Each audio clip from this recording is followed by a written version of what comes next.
오늘 여러분과 함께 읽으셨던 본문의 말씀을 가지고 인생 질문 8번째 질문, 여호와의 손이 짧으냐라고 하는 제아의 말씀으로 함께 은혜를 나누고자 합니다.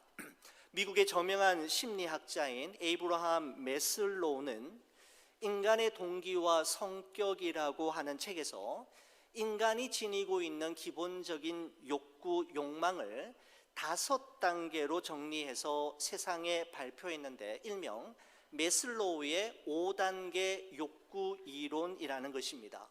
심리학자 매슬로우는 인간이 지닌 가장 기본적인 욕구 1단계의 욕구를 생리적 욕구라고 이야기했습니다. 사람은 기본적으로 의식주 문제, 입고 먹고 잠을 편히 잘 수 있는 기본적인 욕구가 충족이 되어야만 사람답게 살 수 있다라는 것입니다. 사람은 빵으로만 사는 것은 아니지만 빵이 없으면 살 수 없는 존재입니다. 며칠 동안 아무것도 먹지 못한 사람에게 한 조각의 빵은 그에게는 전부일 것이기 때문입니다. 여러분, 이처럼 가장 기본적인 욕구인 생리적인 욕구가 충족이 되면 그 사람은 또 다른 욕구를 가지게 되는데 2단계의 욕구인 안전의 욕구입니다. 여러분, 이것은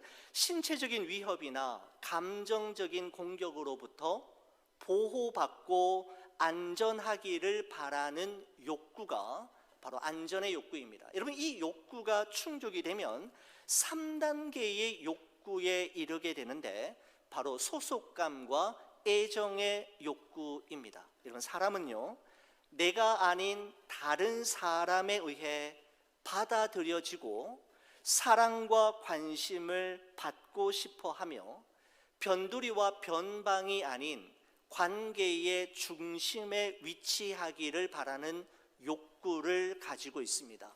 바로 그것이 소속감과 애정의 욕구인데, 여러분, 이 욕구가 충족이 되어지면 이제 존경의 욕구 단계로 이르게 됩니다. 여러분, 이것은 다른 사람으로부터 존경과 인정을 받고 주목받는 사람, 선한 영향력을 끼치는 사람으로 살고 싶다라고 하는 욕구를 말하는 것이죠. 여러분, 이 존경의 욕구가 충족이 되어지면 마지막으로 최고의 5단계 욕구인 자아실현의 욕구를 가지게 되는데, 바로 사람은 정체되지 않고 계속적인 자기 발전을 통해 성장하고 성숙하며 자신의 잠재력을 극대화해서 자아를 완성하고자 하는 욕구를 가지게 된다라는 것입니다. 여러분, 교육학이나 심리학 또 상담학에서 아주 중요하게 다루고 있는 이론인데, 매슬로우의 5단계 욕구 이론을 정리하고 또다시 한번 책을 보면서 2가지 생각이 들었습니다. 첫 번째 생각은 모든 욕구는 하나님께서 인간에게 주신 소중한 선물이라는 생각이었습니다. 심리학자인 매슬로우가 정리한 사람의 5가지 기본 욕구들은 그 자체적으로 절대로 나쁜 것이 아닙니다. 욕구, desire는 인간의 삶을 이끌어가는 추진력과 같은 역할을 합니다.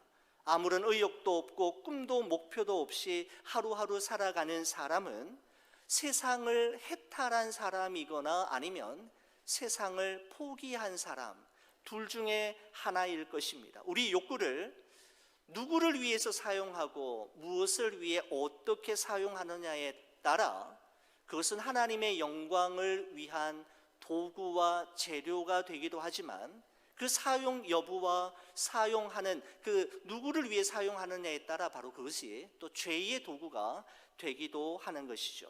여러분, 또 하나의 생각은 이런 것입니다. 매슬로우가 말한 것처럼 사람에게 필요한 기본적인 이 5가지 욕구가 충분히 채워지고 최고의 단계인 자아실현의 욕구까지 충족이 되면 인간은 과연 만족할 수 있을까라고 하는 생각도 해보게 되었습니다. 그래, 충분해. 여기까지라며 자신의 욕구를 절제하고 멈출 수 있을까라는 것이죠. 여러분은 어떻게 생각하십니까? 여러분은 어떤 생각을 가지고 계십니까? 하나님은 솔로몬에게 남다른 지혜와 총명을 심히 많이 주셨고, 솔로몬은 하나님이 주신 그 지혜로 3,000여 편의 잠언을 짓고 1,005편의 노래를 지었으며, 초목에서부터 동물에 이르기까지 천지 만물간에 모르는 것이 없는 인간 백과사전이었습니다.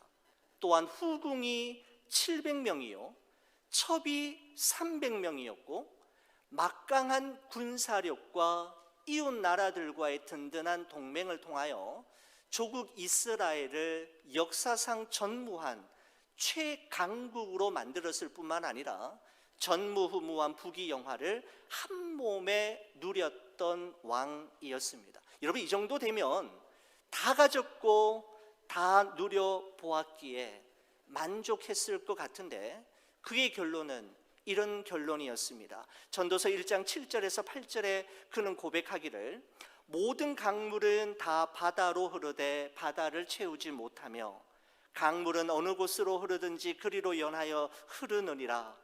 모든 만물이 피곤하다는 것을 사람이 말로 말할 수 없나니, 눈은 보아도 족함이 없고 귀는 들어도 차지 아니하도다 라고 고백하는 것을 보게 됩니다. 세상의 모든 강물들이 끊임없이 연하여 바다를 향해 흘러들어가지만 바다는 한 번도 채워진 적이 없었으며, 사람의 눈은 보아도 족함이 없고 귀는 아무리 들어도 차지 않는다라는 말은 인간의 욕망과 인간의 탐욕은 끝이 없다라는 것이죠. 인간은 결단코 만족할 줄 모르는 존재임을 솔로몬은 말하고 있는 것입니다. 여러분, 그래서 솔로몬은 전도서 5장 10절에 은을 사랑하는 자는 은으로 만족하지 못하고 풍족을 사랑하는 자는 소득으로 만족하지 아니하나니 이것도 헛되도다라고 결론 지었던 것입니다. 오늘 여러분과 함께 읽은 이 민수기 11장 말씀은 바로 그 탐욕으로 인해, 그 욕망으로 인해 생겨난 사건이었습니다. 오늘 이 사건의 발단을 민수기 11장 4절은 독자들에게 이렇게 소개함으로 시작하고 있습니다. 민수기 11장 4절입니다. 그들 중에 섞여 사는 다른 인종들이 탐욕을 품음에 이스라엘 자손도 다시 울며 이르되 누가 우리에게 고기를 주어 먹게 하랴라는 말씀으로 시작이 됩니다. 탐욕의 불시 역할을 했던 이를 성경은 그들 중에 섞여 사는 다른 인종들이라고 했는데, 여러분, 이들이 구체적으로 누구인지는 출애굽기 12장 37절 38절의 말씀을 보시면 알 수가 있는데요, 이렇게 기록하고 있습니다. 이스라엘 자손이 라암셋을 떠나서 숫곳에 이르니 유아 외에 보행하는 장정이 60만 가량이요, 그 다음 이런 표현이 나옵니다. 수많은 잡족과 양과 소와 12많은 가축이 그들과 함께 하였으며 라고 기록하고 있는데, 그들 중에 섞여 사는 다른 인종들이란 바로 출애굽기에서 말씀하고 있는 수많은 잡족들, 유대인들이 아닌 이방 민족들을 일컫는 표현입니다. 바로 이들이 불평거리와 원망거리를 만들었는데, 이들의 부정적인 생각과 부정적인 말은 바이러스의 확산보다도 더 빠르게 순식간에 이스라엘 공동체 전체로 확산되었음을 볼 수가 있는 것이죠. 여러분, 이스라엘 백성들의 말을 한번 들어보십시오. 4절부터 6절까지를 제가 다시 한번 읽어보겠습니다. 그들 중에 섞여 사는 다른 인종들이 탐욕을 품음에 이스라엘 자손도 다시 울며 이르되 누가 우리에게 고기를 주어 먹게 하랴. 우리가 애굽에 있을 때에는 값없이 생선과 오이와 참외와 부추와 파와 마늘들을 먹은 것이 생각나거늘 이제는 우리의 기력이 다하여 이 만나 외에는 보이는 것이 아무것도 없도다 하니라고 되어 있습니다. 바로 부정적인 생각은 지금 내게 있는 것보다는 아직 내게 없는 것에 집중하게 만들었고, 현재의 상황을 과대 확장하여 해석하게 보게 만들었던 것입니다. 여러분, 우리는 있는 것에 감사하고 없는 것을 기도의 제목으로 삼아야 하는데, 있는 것은 당연하게 여기고 없는 것은 불평거리와 원망으로 삼음으로 항상 우리의 삶에는 문제가 생기게 되는 것 같습니다. 여러분, 이스라엘 백성들은 430년 동안 종살이하던 애굽에서 해방된 후 지금까지 전부후무한 하나님의 역사하심을 눈으로 보며 온 몸으로 체험하며 여기까지 왔습니다.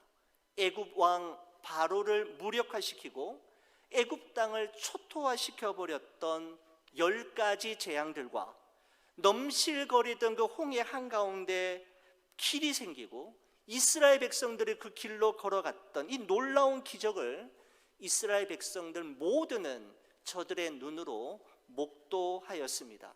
하나님께서 밤에는 불기둥으로 낮에는 구름기둥으로 이스라엘 백성들이 가야 할 길을 앞서가시며 인도하시고 보호하시고 이끌어 주셨을 뿐만 아니라 광야 한복판에서 반석에서 물이 나게 하시며 하늘에서 만나를 주심으로 장정만 60만 명이 되는 이스라엘 백성들이 젖과 꿀이 흐르는 약속의 땅에 이를 때까지 한 끼도 거르지 않고 배불리 먹이시고 마시게 하셨습니다.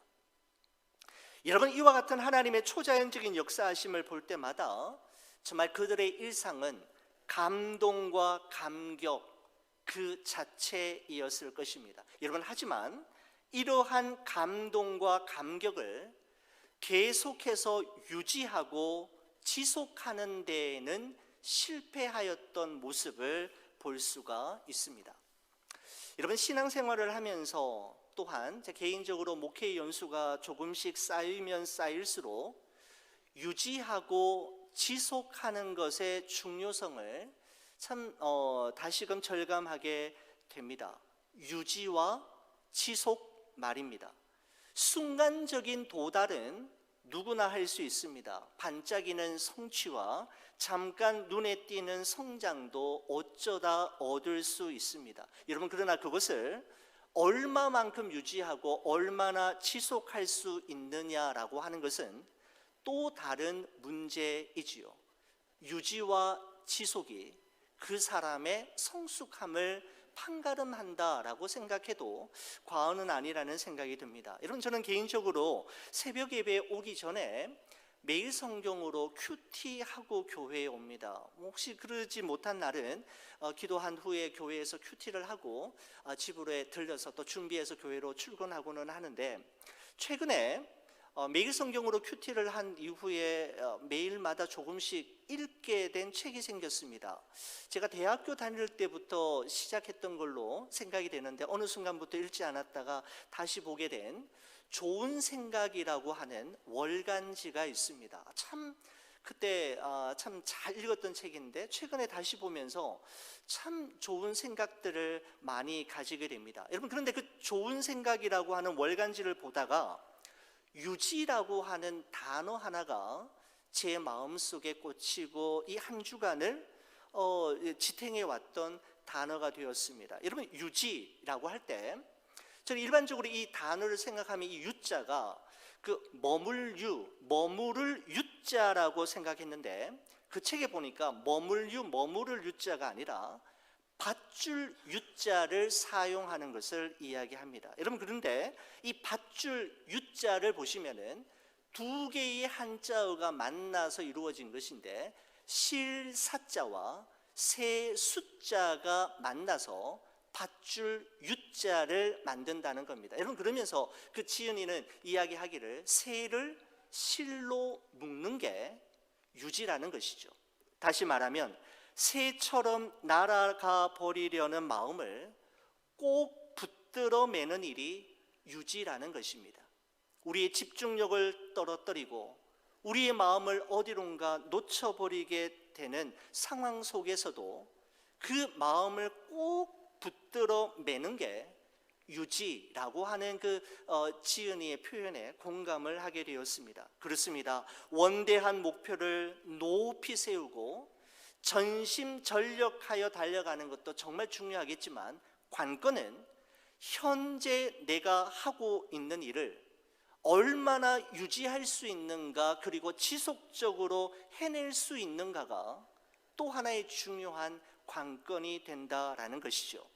이스라엘 백성들은 하나님께서 행하시는 초자연적인 역사하심을 처음 보았을 때 그야말로 감동과 감격의 도가니였을 것입니다. 여러분, 하지만 하나님이 보여주셨고 경험하게 하셨던 그 감동과 감격을 계속해서 유지하고 지속하는 데는 실패하고 말았던 것이죠. 여러분, 예를 들어서 이런 것입니다. 여러분, 처음에 그들은 하늘로부터 눈처럼 내려오는 만나를 보는 순간 희고 꿀 섞은 과자라고 극찬하며 좋아했습니다. 여러분, 그런데 오늘 민수기 11장에 와서 8절 마지막 부분에 보면 이렇게 표현합니다. 그 맛이 기름 섞은 과자 맛이라고 되어 있습니다. 이게 맛이 아주 좋다는 것이 아니라 눅눅해지고 기름 맛이 나면서 더 이상 먹기 어려운 그런 음식이 되었다라는 것이죠. 희고 꿀 섞은 과자가 더 이상 맛없는 기름 섞인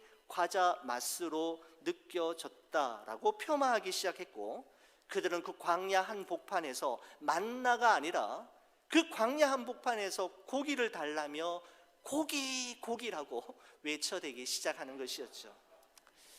여러분, 어떻게 이런 일이 가능합니까? 광야 한복판에서 고기를 달라니요. 여러분, 만나는 하나님의 은혜를 뜻하지만 고기는 인간의 탐욕을 의미하는 것이었습니다. 여러분, 결국 오늘 이 사건의 발단은 인간의 탐욕으로 인한 것이었죠. 여러분, 그래서 민수기 11장 4절 시작하면서 우리 이런 말씀 보았잖아요. 그들 중에 섞여 사는 다른 인종들이 탐욕을 품음에 그로 말미암아 이 공동체 안에 엄청난 어려움이, 불평과 불만이 시작되었다라는 것입니다. 여러분, 이처럼 인간의 탐욕은 끝이 없습니다. 서 있으면 앉고 싶고, 앉으면 눕고 싶고, 누우면 뭘까요? 자고 싶은 것이 우리 인간의 본성이고 마음이지 않습니까? 바로 탐욕은 지난날 하나님께서 우리에게 베풀어 주셨던 무수한 은혜를 모두 망각하게 하며 감사하며 자족하는 마음을 잃어버리게 하는 위험한 독소가 되는 것이죠. 여러분, 이와 같은 이스라엘 백성들의 원망하고 또 불평하는 모습을 태산 같은 걱정으로 바라보고 있던 모세가 드디어 하나님께 아뢰입니다. 여러분의 성경책을 한번 보실까요? 13절에서 15절까지 말씀입니다. 이 모든 백성에게 줄 고기가 내가 어디서 얻으리까? 고기를 어디서 얻으리까? 그들이 나를 향하여 울며 이르되 우리에게 고기를 주어 먹게 하라 하온즉 책임이 심히 중하여 나 혼자는 이 모든 백성을 감당할 수 없나이다. 주께서 내게 이같이 행하실진대 구하옵나니 내게 은혜를 베푸사 즉시 나를 죽여 내가 고난당함을 내가 보지 않게 하옵소서라고 이야기하고 있습니다. 모세는 이 상황이 얼마나 힘들었던지 하나님 저를 죽여주십시오, 그리고 더 이상 고난당함을 보지 않게 해달라고 하나님 앞에 떼를 쓰고 있는 모습을 보게 되죠. 저는 14절 말씀이 제 마음에, 제 눈에 들어왔습니다. 그거 이렇게 표현합니다. 책임이 심히 중하여 나 혼자는 이 모든 백성을 감당할 수 없나이다. 여러분, 이 구절을 세번역 성경에서는 이렇게 번역하고 있습니다. 저 혼자서는 도저히 이 모든 백성을 짊어질 수 없습니다. 저에게는 너무 무겁습니다. 너무 무겁습니다. 감당하기 힘들다라고 이야기합니다. 여러분, 저는 이 모세의 이 마음을 정확하게 담아내는 한자 성어 하나가 생각이 났습니다. 임중도원이라고 하는 한자 성어입니다. 짐은 무겁고 길은 멀다라는 것입니다. 가야 할 길은 너무너무 멀고 끝이 보이지 않는데 내 어깨의 짐이 심히 무겁게 느껴진다라고 하는 의미죠. 바로 모세의 심정을 그대로 담고 있는 한자 성어라고 생각이 됩니다. 여러분, 모세의 이 탄식 기도를 묵상하면서 셰익스피어의 이 말이 생각이 났습니다. 왕관을 쓰려는 자 그 무게를 견뎌라 라고 하는 문장입니다. 여러분, 이 말은 영국의 대문호였던 셰익스피어가 끊임없이 권력에 목말라하고 왕의 자리에 집착하는 그 헨리 4세를 꼬집기 위해서 그의 작품에서 한 말이라고 합니다. 왕관을 쓰려는 자 그 무게를 견뎌라. 여러분, 왕관의 무게를 견딘다라는 말은 왕관을 쓰려는 자에게 주어지는 책임감의 무게, 그 자리와 그 위치에서 나오는 무게를 견뎌내는 것을 말하는 것인데, 그 무게를 견뎌낸 자만이 진정한 왕의 자리에 앉을 수 있다라는 의미입니다. 여러분, 그렇습니다. 강한 자가 그 무게를 견뎌낼 수 있는 것이 아니라 그 무게를 견뎌낸 자가 강한 자입니다. 그리고 그 견딤의 길이가 결국은 그 사람의 쓰임의 길이를 결정할 것입니다. 여러분, 그러나 모세는 지금 그렇지 못한 상황인 것이죠. 이스라엘 백성들의 쏟아지는 불평과 원망, 광야 한복판에서 아무것도 없는데 이곳에서 고기를 달라고 외치는 아우성 소리를 듣는 순간 그는 하나님께 죽여달라고, 더 이상 고난당함을 허락하지 말아달라고, 보지 않기를 원한다라고 이야기했던 것입니다. 마치 우리 지난 주일에 살펴보았던 로뎀나무 아래에 쓰러진 엘리야처럼, 하나님, 저는 더 이상 못하겠습니다. 저 할 만큼 했고요, 참을 만큼 참았습니다. 언제까지 이래야 합니까? 하나님, 차라리 죽여주십시오. 더 이상 고난당함을 보지 않게 해주십시오라고 호소하고 있는 것이죠. 저는 이런 모습이 참 위로가 됩니다. 신앙의 위인들도 우리와 아주 다른 사람이 아니었음을 알게 되기 때문입니다. 우리와 성정이 같고 본성이 같은 사람이고, 우리와 같이 감정의 롤러코스터를 타고 하루에도 수십 번 갈멜산 위와 로뎀나무 아래를 오르락 내리락 하는 존재가 우리인데, 성경에 기록되어 있는 모세와 엘리야도 그랬다라는 것이 저에게 큰 위로가 된다라는 말씀입니다. 여러분, 모세가 하나님께 하나님, 저 더 이상 못하겠습니다, 차라리 죽여달라라고 하소연했던 이유를 두 가지로 요약한다면 이렇습니다. 첫 번째는, 나 혼자는 이 많은 백성을 감당할 수 없습니다. 백성의 짐을 혼자서는 질 수가 없다는 것이었습니다. 이 모세의 이 문제에 대해서 하나님의 해결 방안이 16절, 17절에 기록되어 있는데, 여러분 성경책 한번 보시겠습니까? 제가 한번 읽어보겠습니다. 여호와께서 모세에게 이르시되, 이스라엘 노인 중에 내가 알기로 백성의 장로와 지도자가 될 만한 자 70명을 모아 내게 데리고 와 회막에 이르러 거기서 너와 함께 서게 하라. 내가 강림하여 거기서 너와 말하고 내게 임한 영을 그들에게도 임하게 하리니 그들이 너와 함께 백성의 짐을 담당하고 너 혼자 담당하지 아니하리라 라고 말씀하고 있습니다. 바로 백성들의 장로와 지도자 70명을 세워서 모세와 함께 하게 하고, 모세 홀로 지고 있었던 그 짐을 70명과 함께 나누게 하는 것을 볼 수가 있는 것이죠. 여러분, 이 구절에서 우리가 눈여겨보아야 할 반복적으로 나오는 표현이 너와 함께라는 것입니다. 너와 함께 서라. 그들이 너와 함께 백성의 짐을 담당하고 너 혼자 담당하지 아니하리라. 너와 함께라고 표현하고 있습니다. 여러분, 저는 이 함께라고 하는 together이라고 하는 이 단어를 생각할 때마다 우간다에서 선교하시는 제 친구 선교사님이 와서 가르쳐 주었던 우간다 속담이 생각나곤 합니다. 그가 이렇게 이야기했습니다. 우간다 속담에 빨리 가려면 혼자 가고 오래 가려면 함께 가라라고 하는 속담을 가르쳐 줬는데, 그가 교회에 와서 우간다 선교 보고한 거는 지금 생각이 안 나는데 우간다 속담 하나는 제 마음속에 이렇게 또렷이 새겨져서 설교 때마다 자주 사용하게 되는 것 같습니다. 여러분, 우리 인생이 100m 단거리 경주이기보다는 42.195km를 달리는 장거리 마라톤에 가깝다고 생각할 때 빨리보다 중요한 것은 오래 그리고 끝까지입니다. 속력보다 더 중요한 것은 지구력임을 깨닫게 되는 것이죠. 여러분, 그러려면 함께 가야 합니다. 함께 하면 오래 할 수 있고, 함께 가면 멀리 갈 수 있고 끝까지 갈 수 있기 때문입니다.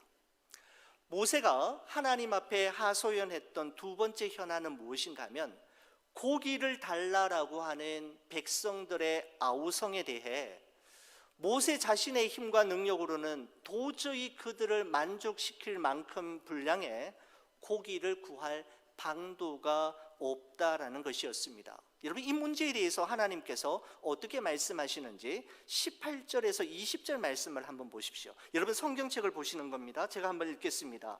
또 백성에게 이르기를 너희 몸을 거룩히 하여 내일 고기 먹기를 기다리라. 너희가 울며 이르기를 누가 우리에게 고기를 주어 먹게 하랴. 애굽에 있을 때가 우리에게 좋았다 하는 말이 여호와께 들렸으므로 여호와께서 너희에게 고기를 주어 먹게 하실 것이라. 하루나 이틀이나 닷새나 열흘이나 20날만 먹을 뿐 아니라 냄새도 싫어하기까지 한 달 동안 먹게 하시리니 라고 되어 있습니다. 그 고기 내가 주겠다. 신물이 나도록 냄새만 맡아도 고기를 절레절레 흔들 정도로 고기를 주어 먹이게 하시겠다. 이거는 내가 할게 라고 하나님이 말씀하신 겁니다. 여러분, 이에 대해 이 모세가 하나님께 반문합니다. 21절 22절 말씀 보시겠습니까? 모세가 이르되 나와 함께 있는 이 백성의 보행자가 60만 명이온데 주의 말씀이 한 달 동안 고기를 주어 먹게 하겠다 하시오니 그들을 위하여 양떼와 소떼를 잡은들 조카오며 바다의 모든 고기를 모은들 조카오리까 라고 반문하는 것이죠.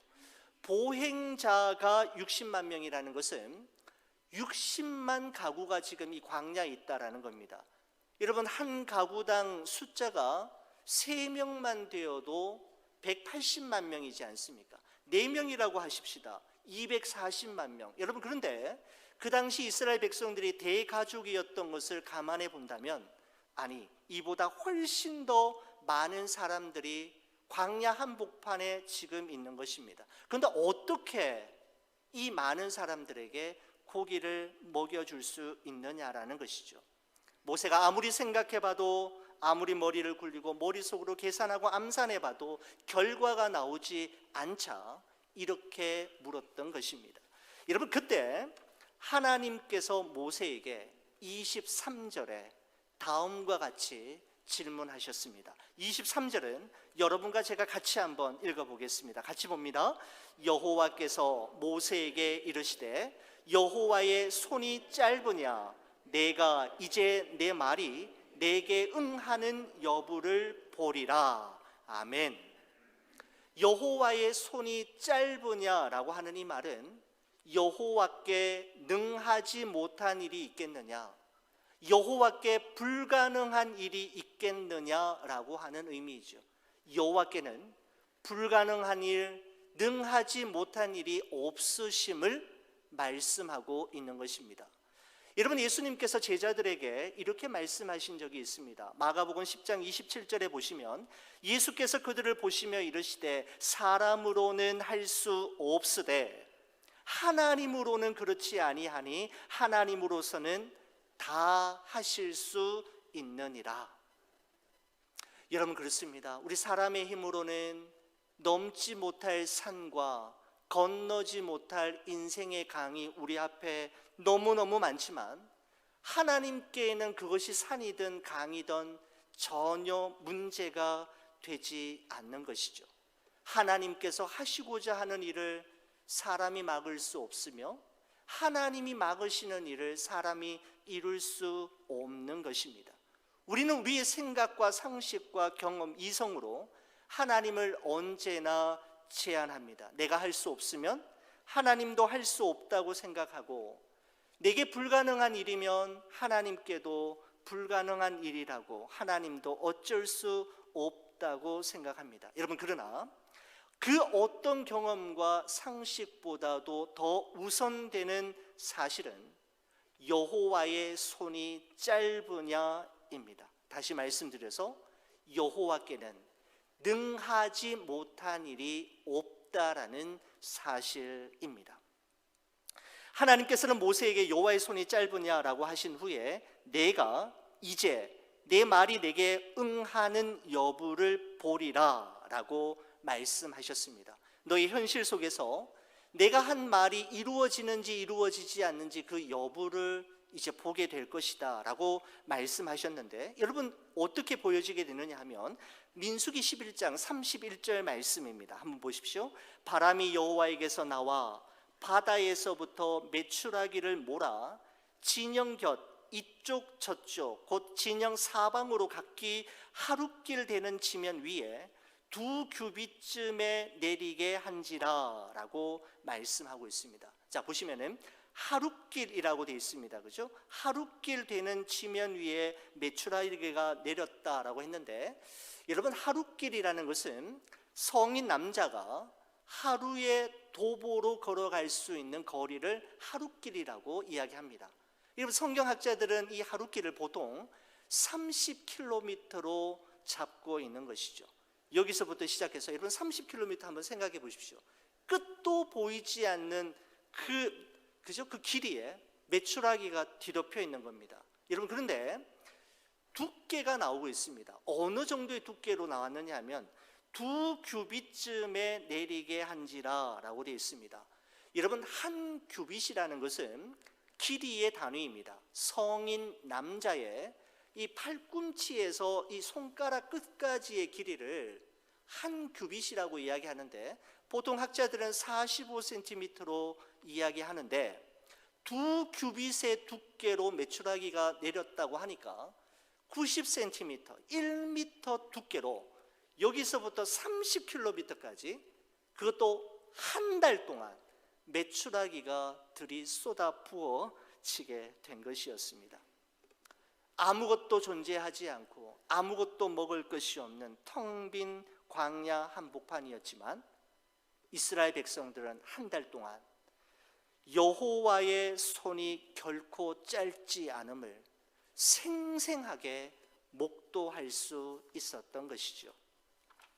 여러분, 그 이후 이스라엘 백성들과 모세는 그들에게 어떤 일이 있어도, 그들 앞에 어떤 상황이 펼쳐져도 그날 경험했던 여호와의 손이 결코 짧지 않았음을 기억하며 그들 앞에 주어진 길을 또 묵묵히 걸어가게 되었을 것입니다. 사랑하는 우리 성도 여러분, 애굽 왕 바로를 무력화시키고 애굽 땅을 초토화시켜 버리는 10가지 재앙을 내린 여호와의 손, 홍해를 가르시고 그 안에 길을 만드셨던 여호와의 손, 밤에는 불기둥으로 낮에는 구름기둥으로 이스라엘 백성들을 40년 동안 광야길을 인도하시고 보호하셨던 그 여호와의 손, 반석에서 생수를 내시던 손, 하늘에서 만나와 메추라기를 부어주셨던 그 손, 바로 그 여호와의 손에 자신의 인생을 맡기고 자신의 인생을 거는 자에게 하나님은 여호와의 손이 결단코 짧지 않음을 내 눈으로 목도하게 해 주실 것입니다. 저는 이 말씀을 준비하면서 찬송가 86장 내가 늘 의지하는 예수의 2절 가사가 떠올랐습니다. 이런 가사입니다. 주의 손 의지하고 살 때 나를 해할 자가 없도다. 주님 나의 마음을 크게 위로하시니 미쁘신 나의 좋은 친구, 내가 의지하는 예수 나의 사모하는 친구, 나의 기도 들으사 응답하여 주시니 미쁘신 나의 좋은 친구입니다. 주의 손 의지하고 살 때 나를 해할 자가 없도다. 사랑하는 우리 좋은 비전교회 모든 성도 여러분, 이 3월 한 달 동안도 여호와의 손 꼭 붙잡으시고 결단코 짧지 않는 여호와의 손 의지함으로 승리의 삶 살아가는 여러분과 제가 되기를 주의 이름으로 간절히 축원을 드립니다.